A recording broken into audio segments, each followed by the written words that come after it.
రైతు దినోత్సవ శుభాకాంక్షలు రెడ్డి గారు. రెడ్డి గారు శుభాకాంక్షలు. రెడ్డి గారు శుభాకాంక్షలు. Okay okay.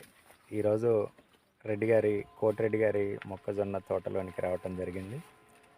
కోటిరెడ్డి గారు నాకు సంవత్సరంన్నర క్రితమే పరిచయం, కానీ ఈసారి రెడ్డి గారిలో చూస్తే అంటే నాకు ఆనందం వెల్లుబెక్కుతుంది. ఎందుకోసం అంటే ఏ పంటకు కూడా మనం కాంప్లెక్స్ ఉత్తగేయట్లేదు సోమన్న గారు.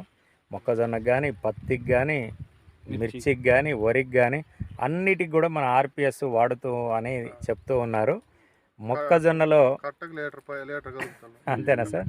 ఇక్కడ మొక్కజొన్న చూడండి, మొక్కజొన్న యొక్క అంటే అద్భుతంగా మొక్కజొన్న అనేది కూడా గ్రోత్ అనేది, మొక్కజొన్న గ్రోత్ లేక చాలామంది ఇబ్బంది పడుతున్నారు.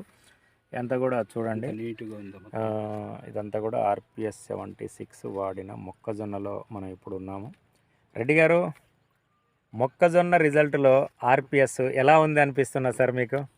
మంచి ఎదుగుదల బాగుంది. ఎదుగుదల బాగుందా సార్? బాగుంది ఎదుగుదల. Okay okay. మిగతా వాళ్ళకు మన దానికి ఏం తేడా గమనిస్తున్నారు రెడ్డి గారు? ఇది మంచి ఎదుగుదలకైనా మంచి ఎప్పుడు నల్లంగాను దిగుబడి రావడానికి కూడా బాగుంటుంది. ఎప్పుడు ఈ కంకులు ఇరిచేదాకా కూడా మంచిగా బాగుంటుంది. లాస్ట్ దాకా కూడా నలుపు అనేది దక్కకుండా వాడడం దానికి మనకి తేడా ఉంది. వాడడం ఇది లేదు. ఇది ఆర్పిఎస్ 76 యొక్క రిజల్ట్ మొక్కజొన్నలో.